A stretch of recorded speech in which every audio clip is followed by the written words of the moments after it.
lifted these wheels like that. What's going on, everyone? Hopefully the wind is not too bad, but I'm here in Kamloops, BC, and I am with Dan in a full-size Range Rover. We got the Driven Hard Sport.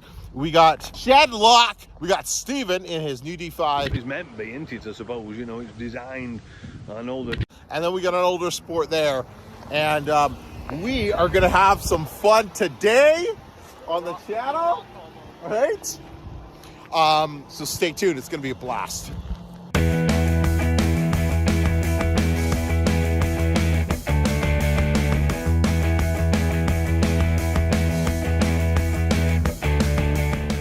All right, so low range, off-road height, and we are just going to start off nice and easy. You can see the boys are already up there. It is dusty, but it is beautiful today in Kamloops. So it's a 2013 L405 supercharged V8, 5-liter V8 with 510 horsepower. I had a Discovery previous to this. It was a 2011. I've wanted a Range Rover since 2002 with the L322s and wasn't able to afford it back then. I'm still not able to afford a new one since I bought a 2013, but it works perfect for me and my wife and our 3 kids and our little dog, and just go out and play in all of this. It's got 22-inch wheels on it for summer. I put my winter 20-inch L494 wheels on it with some mildly all-terrain tires that are rated for winter. We don't get that much snow here, and I have real snow tires if I need them. But right, these work perfect. I had them on my Discovery before, and we're just going to go out and play. It's a fun truck to play in. It does 2 miles an hour off road. It does 200 kilometers an hour on the road. It does everything in between. Right. So whatever you need it to do, that's what it'll do. So there's not too many other vehicles that really you can say that, right? No. And my favorite part of it is putting the tailgate down and putting my kids on the back and having ice cream and just hanging out. There's a picture on my Instagram with my kids on the back of my Discovery doing that. We haven't recreated it on this one yet, but we will in the future. It doesn't have any modifications to it because it doesn't really need anything. Rich. Yes, sir. Tell us about this beast. I was like seeing you jumping over the sand at the event yesterday. That was perfect. 40 years of crazy experience, my friend. So 2010 supercharged Range Rover Sport. So it's got the Jaguar 5-liter supercharged engine in, 510 horsepower, and a stupid Yorkshireman behind the wheel. 10,000 pound worn, Dyneema rope winch, remote control, wired in. Normally, well, we're running 275, 55, 20s, Wrangler Duratracs. How do you like those? Brilliant. Snow, mud, everything. I've run a lot of tyres over the last 40 years, and these are by far the best. Yeah. Normally lifted about 20 to 25 mil with an IID tool. So what is the IID tool? Because I've heard you mention that a few times. All right, so the IID tool is a tool that, developed by Gap Diagnostics in Montreal. Okay.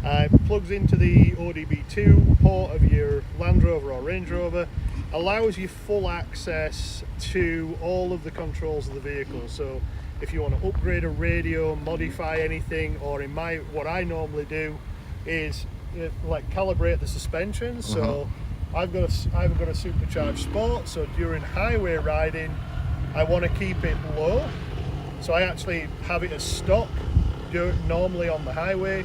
Then when I come off road, I just plug the tool in and add another 20 to 30 mil to the base height. That allows me now to be riding 4 inches above stock when I put it in off-road mode. So Dan's got one in front.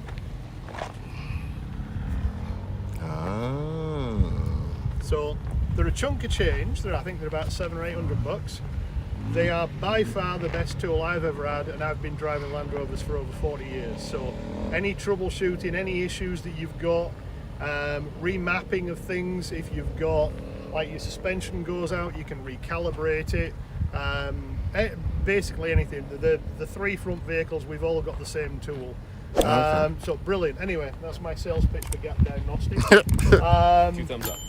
2 thumbs up. I mean, I've dropped an LR3 in 4 foot deep of mud and water and been able to reset everything and start again.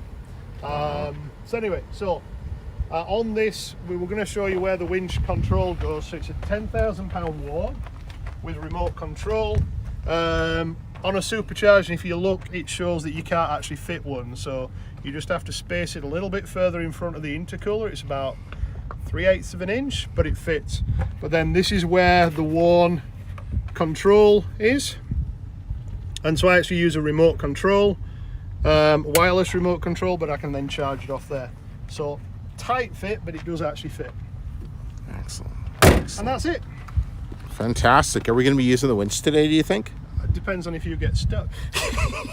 That's what I bring it for. What do you guys think in the comments? Am I going to get stuck today? Dad? I don't know. You got winter tires on. I think you'll be fine. I think I should be okay. All right. Well, the whole idea do is you if you've not got stuck, when you've got 3 other vehicles with you, you've not tried hard enough.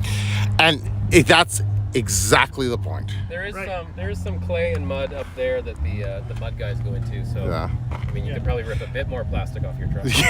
Yeah, we've got spare zip ties. You're okay. We've got lots of Yeah. spare. We did zip tie something on my truck earlier today, but it's just the front cover that comes off. You see, I guess they didn't have it with yours. Yeah, this front cover. Oh, comes off. yours comes off as well, huh? We'll see. We'll see whether I need to take it off. It's the same. This has just got some little plastic screws. You turn them around, pop it off, Okay. and that gets access to the front receiver. But I have the winch, so do I need it? I'm not sure. Awesome. If you don't know the Driven Hard Range Rover Sport, she is bone stock. I have a thing about stock vehicles. I love them. In terms of looks and everything, it is tuned, so it does put out over 600 horsepower with just a really basic ECU tune. Right now, I got my Michelin XI snow tires. We are in Canada. It does drop below 70 degrees. I am not an idiot, and I run winter tires in the winter time. They're okay. They're not the best. We'll see how it is again this summer or this winter with them.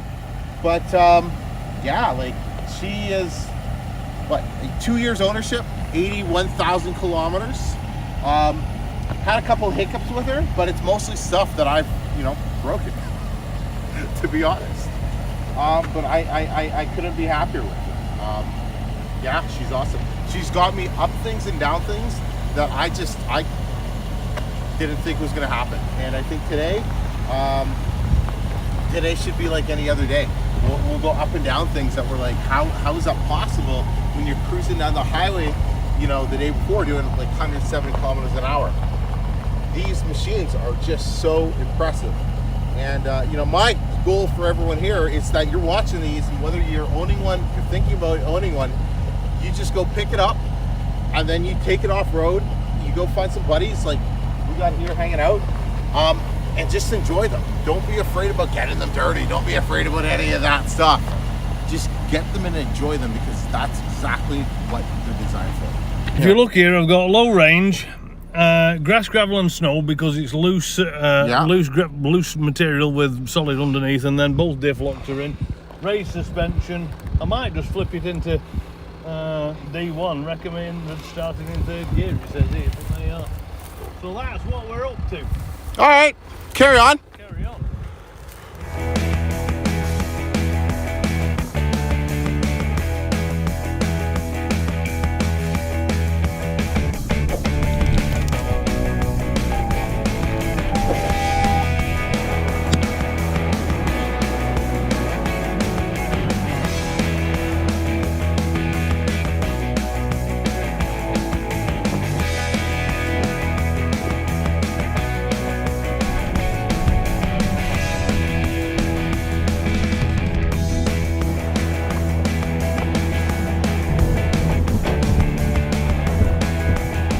All right, so everyone made it up. It's just a steep climb, but some loose rocks, but it's mostly pretty solid. Check out this parking job. Right, that's on a 22-degree slope. But all right, let's do it. I'm gonna do mine in what do we got? We got mud ruts mode here. Okay, so give you guys kind of an inside view. Just holding 2nd gear. You see the rear diff is locked more actively or quicker than the center in mud ruts mode.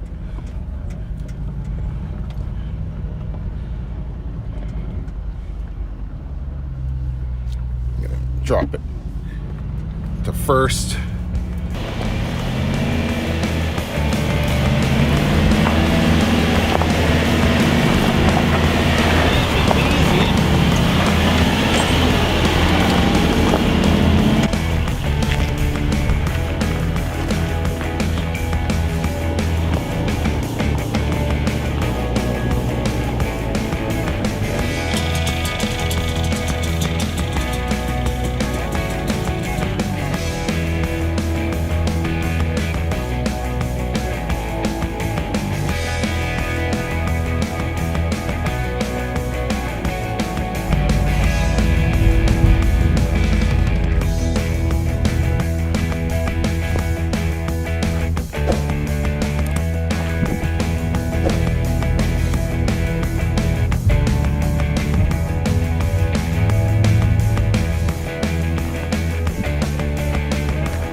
So Dan, what mode were you in when you went I up did this? rock crawl. You did rock crawl. I did rock crawl, and I took the traction control off. Okay, I was. That's funny. I usually just never mess around with traction control. I started in Not traction mud. control. Big difference. Should just point that out. Yeah, I took it off, and it was better. Yeah, but no, I don't mean that. I mean Oh. it's not actually called traction control. Yeah, whatever it's Well, called. then. Dynamic stability control, Right. and there's a big difference between the two. I know you know what you're talking I know what you about. mean. I know what just you mean. wanted- All right, let's For educate. purposes No, of the video, for educational. I am paraphrasing. I pushed the button that says I can turn it off. Stephen, you want to? Yeah, that'd be Okay, actually a lot of educational. folk think that there's the traction control. The DSC is called traction control, and it isn't. There's a big important difference. Traction control happened a very long time ago on the older Defenders, that circa sort of 2000, and that was a function of applying the brakes to stop the wheels that were spinning. Yes. And that's the same technology that's used on vehicles with open differentials on the back end. Nowadays we don't have, well, we do have traction control, but the button that Dan switched off is called DSC, and it stands for Dynamic Stability Control. And what that does is it limits the power to the engine when the wheels are spinning.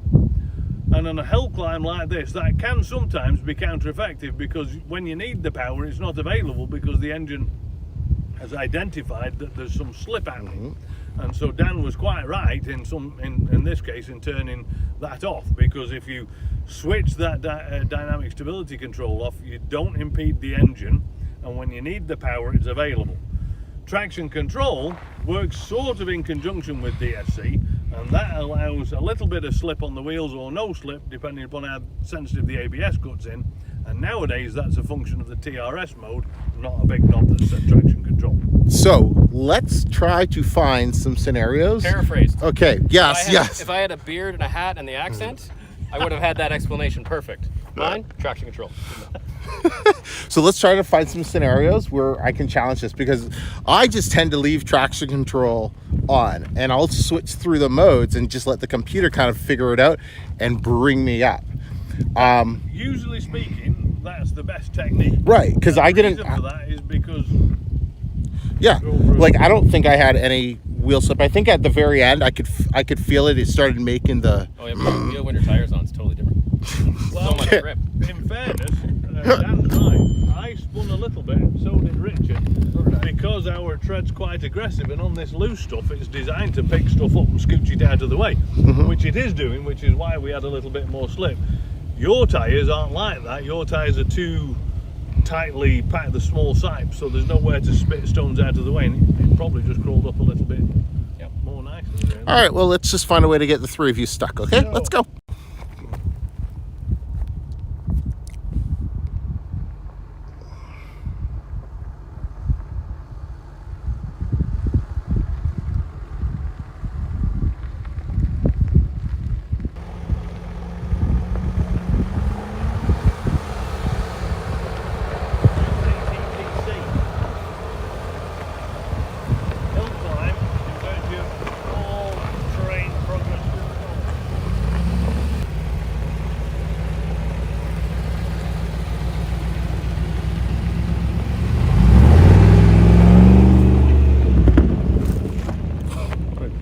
Sound. What were you guys in coming up that first hill? I did rock crawl to see what it was like. Yeah, because I came up. Gravel is probably better. I came up all the way up the big one in mud ruts. Yeah. First gear, low range, mud ruts, left everything else on just to see what it was like. You were hopping quite a bit. And there was a lot of hopping and bouncing. I've dropped it back to comfort height, which is the normal off-road height. Yeah.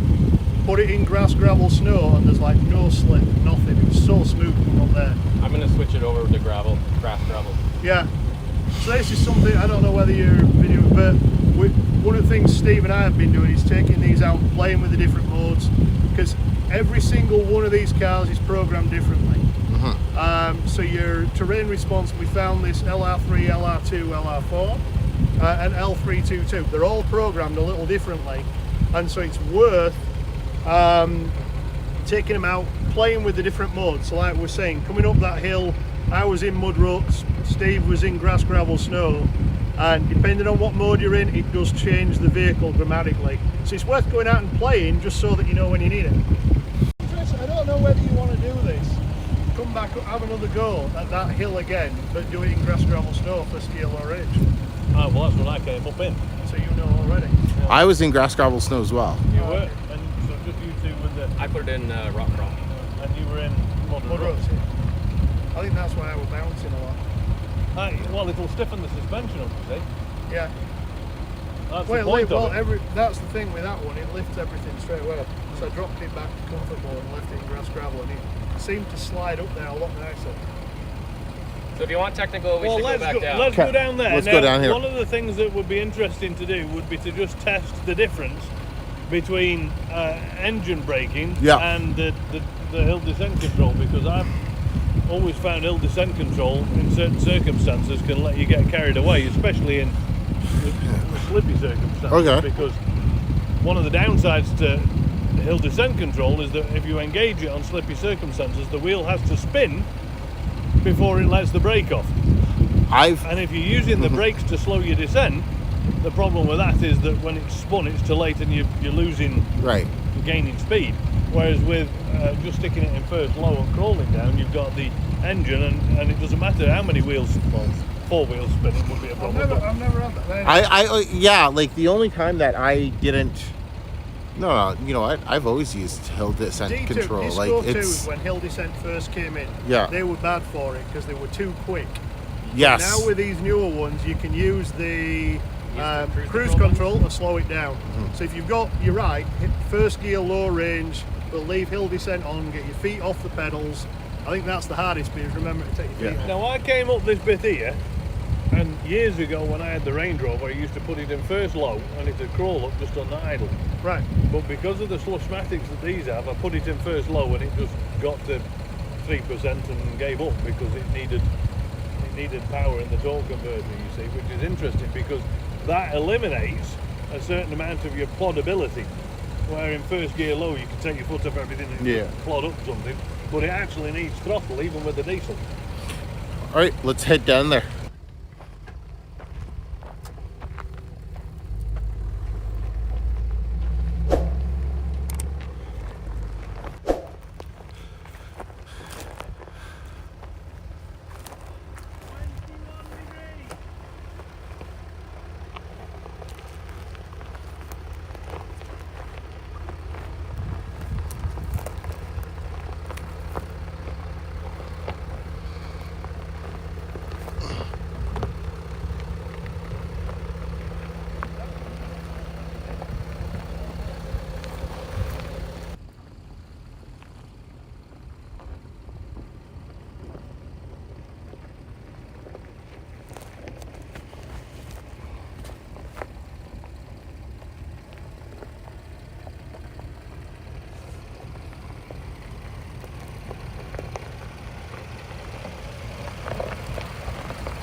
So what we're gonna do, take first gear, hill descent control on.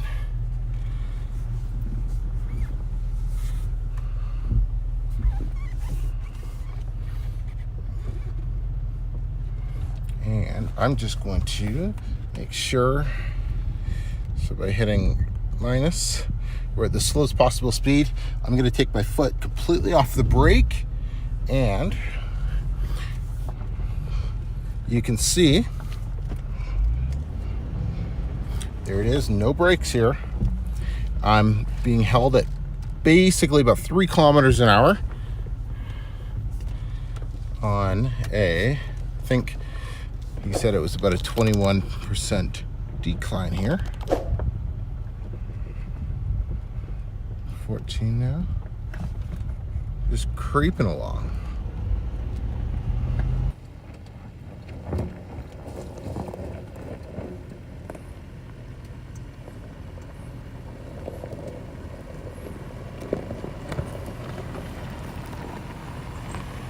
Touching nothing.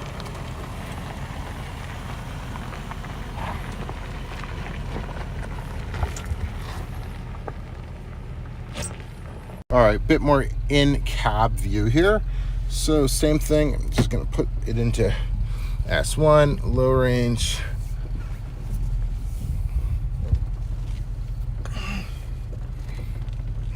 Yeah, see, it's absolutely gorgeous view. Got cameraman right there.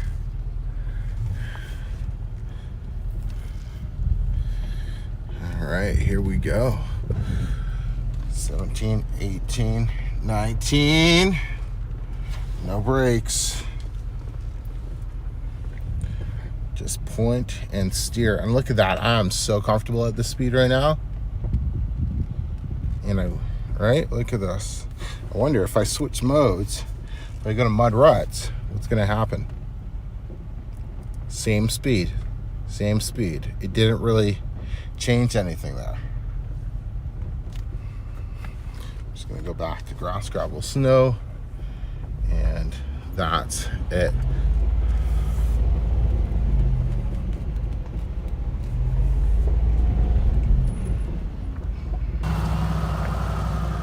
Just treading lightly, staying off the grass, staying to the trails.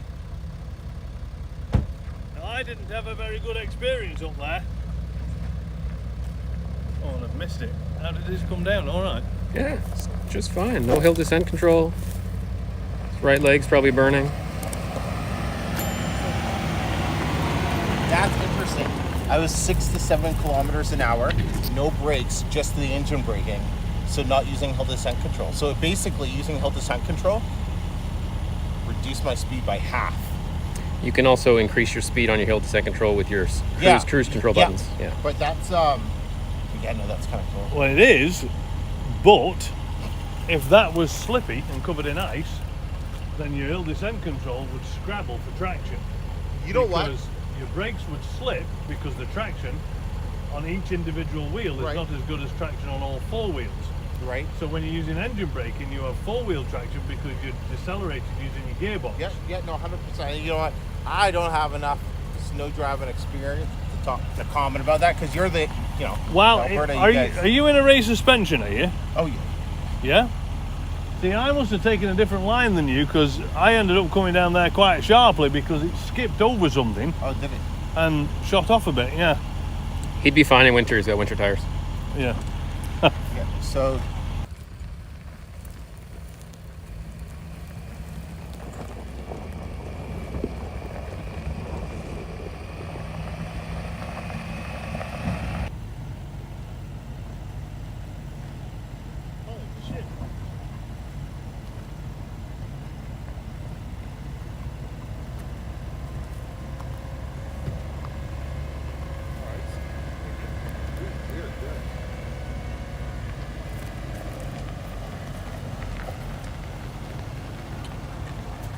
So how was that? Ideal.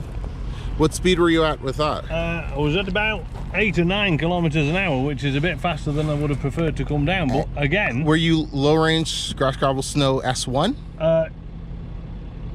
D1, but yeah. What if I went in S1? I don't Yeah. know. I didn't try that. No, I do just locked S1. it into first. I always do S1 to lock mine in. I don't have the, I've made it so the manual shifting doesn't happen with D. I'll put it into sport S1. I've noticed there's a difference in your lower speed between D.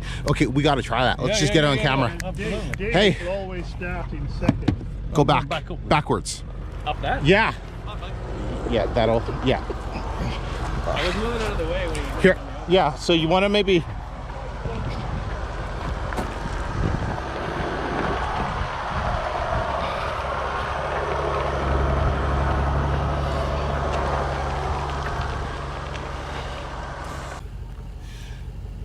What do you guys think? Do you think S1 will be slower? S1 should be because it'll It lock should. it. It always jumps into second. It's still coming down fast. It's isn't coming down fast. Yeah. So that might just be the diesel. It's the diesel, right? it? Yeah, but it shouldn't be because It shouldn't be the coming hill down that. descent should be doing it, not the engine Yeah. braking. Depending on what he has, the hill descent. Okay. Why was are S1. you running down that? That was S1, foot off the brake, and it was faster in S1. It was 10. And Are you sorry, in low range? are you using hill descent control? No. Oh shit! That's what we're trying to That's do. what we're trying to figure out. Hill descent control? Yes. Well, I know it'll be slower with that on. Well, no, I know, but that's what we all thought you were doing. That's why we were like, why are you so fast? I was trying the difference between D1 And and S1. S1. Okay, but before you were saying when you just came down before, you were coming down too fast. What were Yes. you comparing that to? Well, I was comparing that to yours. Because I'm in hill descent. The one second time round. The second Because time. you came down at 6. 6-7 kilometers an right, hour and with I no was hill down at descent. 9. So you're 2 kilometers. But you know what? slower. But that's probably the engine now. The engine. I got the 5 liter. You got the TD6. So You might have more compression than me. I probably have a higher compression rate. Well, no, you'll have a lower compression rate, but Okay. you'll have greater displacement, so more pistons. Okay. I don't know what you're talking about, but it's clearly the Range Rover's better. Blah, blah, blah. Yeah, Right? Clearly the Range Rover's better. That's the cameraman. Yes. Right, I'm going to go up and come back down with hill descent control. Okay, so let's see, because I was at 3 to 4 kilometers an hour in Yep. S1 hill descent control. Well, you can set your hill descent control to 9 kilometers an hour. Well, I know you could, but the point's You to can go also put it all the slow. way to the bottom, and then it'll do nothing. It'll just puddle along. And that's where I was at. It seems like, I know it's the same front suspension, but it seems like yours isn't drooping as much in that little gap. I don't know if you're. Now that's Not interesting. not That's as what I high as wanted you to tell me. That's what it appears like. And drooping, what do you mean by drooping? So you mean your like the front, wheel? your left front tire actually leaves the ground, Yeah, and that's when you start to speed up, and then it Yeah. skips along, and then it catches the ground. that's again. what I wanted to know. Yeah. So I don't. They are the same front suspension as that one, and mine. The Disco 5, the Range Rover Sport, and the Range Rover all use the same front suspension Right, components. okay. So it should droop more. Maybe it's just the line that you're on. Well, I've got this in. I lowered it because of Richard's experience on the way up, and my experience on the way But down. remember I'm 2 inches lifted, so me in comfort mode. It's is still our normal off-road height. Off-road height. Mine's an off-road height. So if you And go I- I'm to in normal off-road. off-road height, because yours is lifted a little bit, isn't it? Half an inch, yeah. Half an inch, right. So you put yours in off-road height. Oh, so yours is lifted a little maybe bit. that Yeah, will maybe help. it's not. Half an inch, It's yeah. not drooping enough. Right. Well, when you lift You're it, older. It needs to, It needs to droop. It should actually do. It should droop. one of the downsides with lifting a vehicle, Let me get this. I need this one. one of the downsides to lifting a vehicle with an e-lift or rods is that you increase the pressure on the bag because you've got to make it go up. Increasing the pressure on the bag means that the suspension's stiffer, Right. and so you need more weight to move that air. Now if you've got, like, I don't know, 2 inches of lift, and then you put it in off-road height, now you've got 4 inches of lift, and then you've got a lot more pressure holding that up, and you're also reducing your ability for the suspension to drop by 2 inches, because your midpoint is your midpoint, and if you set your midpoint up, you've only got so much Right. you can drop, if that makes sense. So you do lose low downward travel with an e-lift or a rod, which is Same theory as Viagra, basically. You've got more drip, you've got more lift and less droop. If you use Cialis, you can off-road all weekend. I'll take. All right. So are you gonna go Yeah. one more time? I'll take your word. Maybe if it goes slower. That looks better. That front Oh, wheel's still coming off. he's 2 feet further over though to the right, so that's a better line.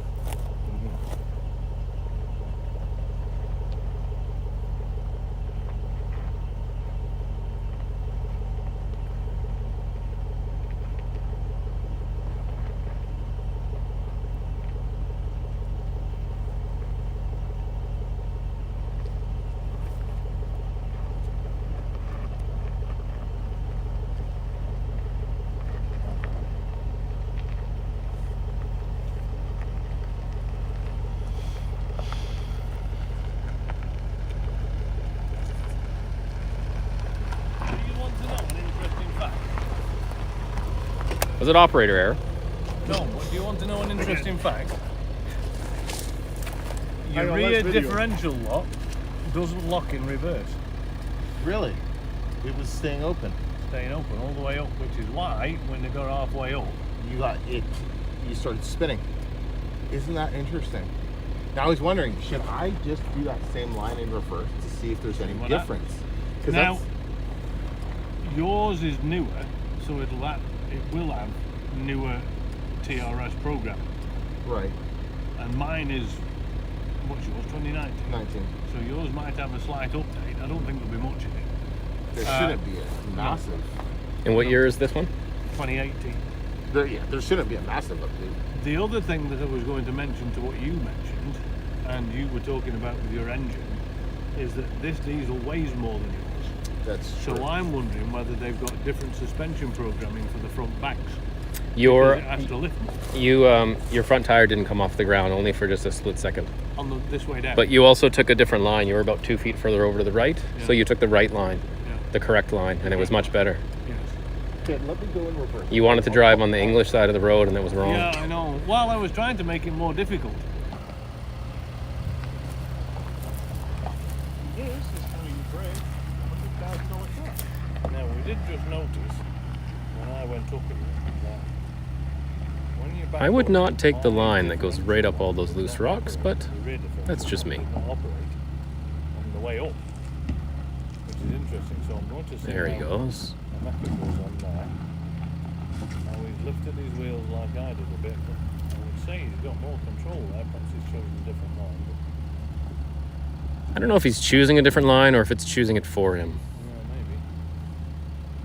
I think he's Don't ever let him back a trailer. Turn to the left. There we go. Now, when I went up, I went a different line than that, didn't I? You turned about the same. Just before that big rock, you turned and kind of snaked up. But he's now in your hole there where you slid.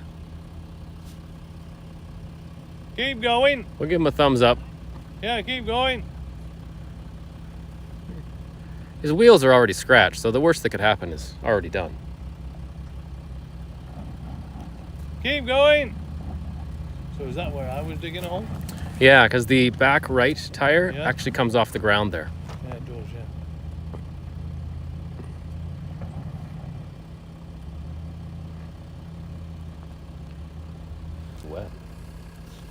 No, it would have been muddy maybe. What is it? If it was wet, we'd be at the pub. Fair weather off-roaders here, Richard. Have you noticed that? It gets way too slippery.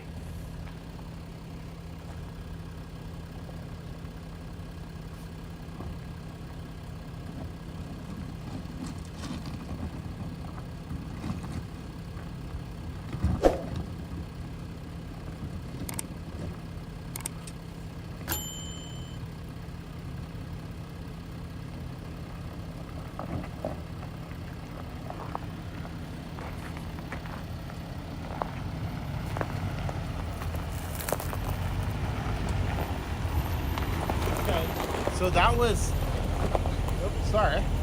So that was just in D. No S1, just drive. And it was holding me at about 4 kilometers an hour again. Yeah.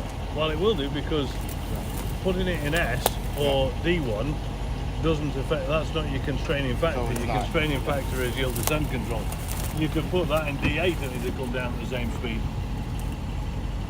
Do you have to approve it or test it? Or you can't just say stuff. You don't have to, but I mean, if you want to, sure. Hill descent So that control, won't? hill descent control won't affect it. Okay. Sorry, the gear won't affect it gear because the hill descent control is what's slowing you down. Is keeping you there. Okay, no, that makes sense. Now, you went up there much better than I did. No, I'd say that's just driver ability. I thought you chose a pretty piss poor line myself. I did. Because I'm not sure why you went up all of the loose rocks. I was getting all confused. Did the mirrors work in the 2019? Too much was going on. All right, guys. So quick outro. We got Jip.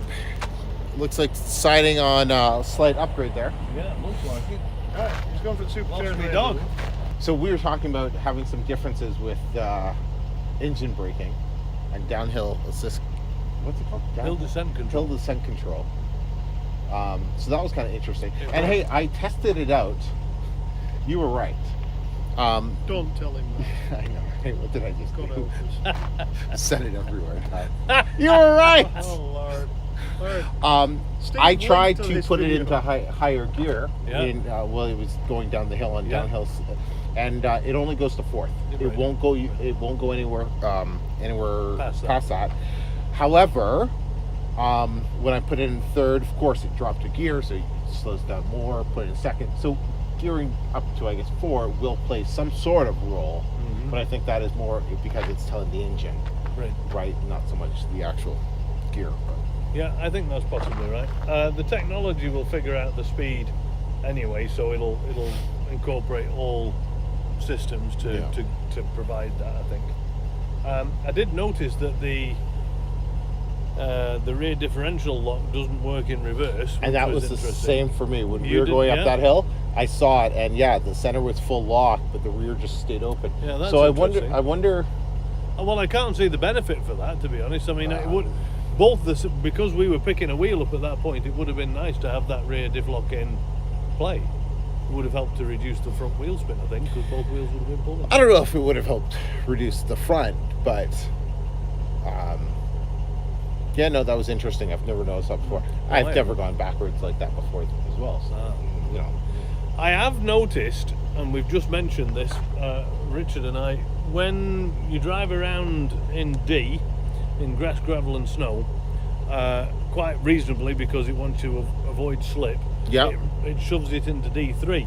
Well, yes, which is fine. Yeah. Until you start climbing some of the things that we've climbed here, which you need grass, gravel, and snow for because it's the kind of terrain. But there's steep hills, and they really need 2nd or 1st. And for some reason or other, it doesn't let you do that. So you've really got to keep on top of. Well, that's where you have to dropping that switch gear, it into. You just stick it in. Sport. So all of this I've done today is in pull it across into left-hand side into sport. Yeah. Then which it automatically puts it in 2nd, and then you kick it back into 1st, and it just holds it in 1st, and you can crawl. I've done less than 1,000 RPM over all of this, just pottering around on mine. But you were mentioning about doesn't matter what gear you're in, hill descent control will take over when you're going down hills. I've had things overheat where hill descent control and your traction control and that, if you're working it hard, it overheats and then you lose everything.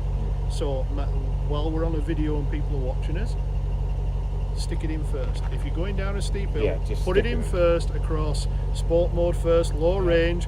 Still use your use and let the hill descent control do its thing. Take your foot off the brake, but you've got it in first anyway. If anything else happens, the engine's still got some control. If it over defaults out, you've still got some. Right, and occasionally, very, very rarely, but I have had it where if we've done a lot of four-wheeling or you've done hard things, occasionally it just goes, options are all gone, forget it, you've got nothing. Well, one of the downsides to using hill descent control is that you do eat the brakes up.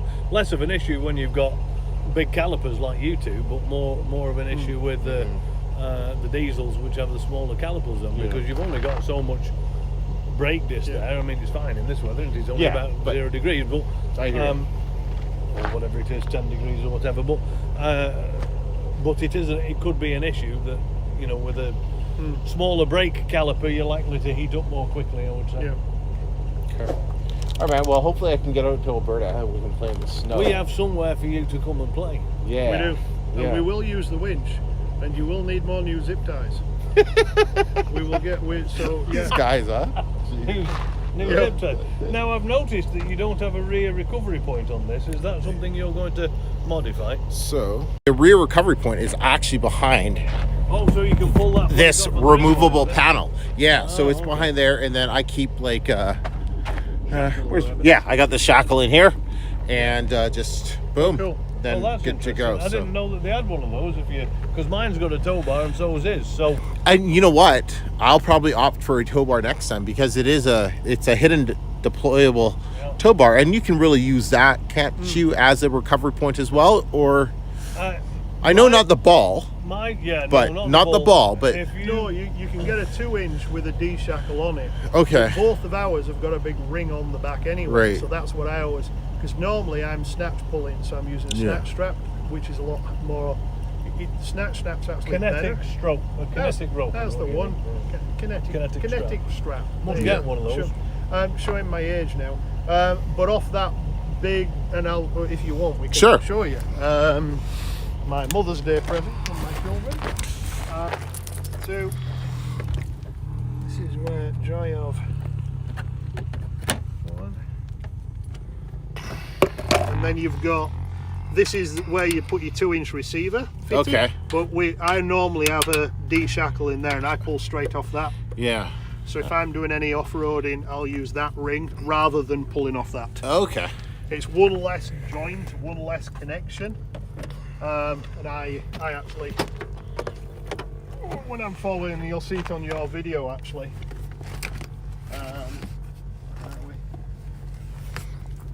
I actually have that one hyperlink fastened in, so that it's really easy to get to. I'm not trying to dig underneath the bumper. It's really easy to get to when we're following. I suppose really we're talking about very minor differences, you know. I mean, we're talking about all of these 4 cars have performed everything in here with great ease, and of course there was nothing challenging at no, it was all very, like, everything was too easy. Right? Like, it was just you really, you know, it's when you start getting into slippier surfaces or more cross-axling that you're going to start to determine the differences between this or that or that or whatever. And that's what you guys promised me in Alberta? Yeah, I mean, we've got something planned for you. We will go over to a place called Waiporus or Ghost River Valley or whatever it's called. Waiporus. And there's a lot of, that's actually where I've got a photograph of video of the Defender going through some water and well, we do McLean Creek because you want a bit more aggressive, so we do McLean Creek. Wait till it's frozen, because that's where it's seriously off-road. That's where that video buried a thing. And you can lose a vehicle there fairly easily. Curiously enough, I lost my LR3 there. It was all put mine. So that's 2 of us. There you go. Yes. So if you've got an LR3, don't take it. It'll get stuck somewhere. You'll drown it. But that's, you know, and realistically, these vehicles now, with the technology they've got, as a new person like we did yesterday, they will get you everywhere and anywhere. You trust the equipment, trust the training that you've had, and like we've potted around here on some crazy hills, first gear, low range, and the car just does it. you know, in some ways it's sort of dangerous because it makes people think that they can go anywhere, and they sort of can. Just be smart, and you know, I suppose you're out of your your video is really don't do it on your own. Don't do it. You know, Okay. Well, you know, literally 90% of my videos are. You on my know, own. you know, if somebody asked me a couple of months ago on one of the videos, what one piece of information, one piece of guidance I would give, and it's this: make sure you know how to do a failed hill climb, and make sure you know how to go across side banks safely, because everything else is just a matter of getting stuck in a bog. Right. The only real things that are going to trip you up and cause you some serious damage are rolling the thing, and that's very easily done if you don't know how to back out of the problem. Right. Yeah. So if you want to do one thing and you want to learn a little bit more about off-roading, the very first thing I think anybody should ever teach you is how to exit a failed hill climb and how to go across an angle safely. And you know, everything else you can fix yourself with another car or a tow truck. You're right, and you know, I think one of the other things, you know, don't, as much as these are brilliant vehicles, four-wheel drives are brilliant things. You get out and go walk. If you're not sure, go out and walk. Walk first, and as like tonight, as soon as the sun starts going down, book it out. Yeah, get my out. hand, I can't feel my hand right now. It's so Right. cold. Well, So, like, it's here not we go. even the cold. It's the shadows are different. Everything looks different. I Everything remember, looks different right now than it did. well, I 2 remember hours ago. four-wheeling as a kid in a place called Tong near Bradford, in an old Range Rover Classic, and I was coming up a hill like this, and there was a bank like that, literally. And I stopped I have no idea why I stopped, but I stopped, got out, and had a look, and it was a 20-foot sheer drop. Jeez. But it was like this, and it just looked like it was a drop. If I'd have gone off the end, I'd have been nose first.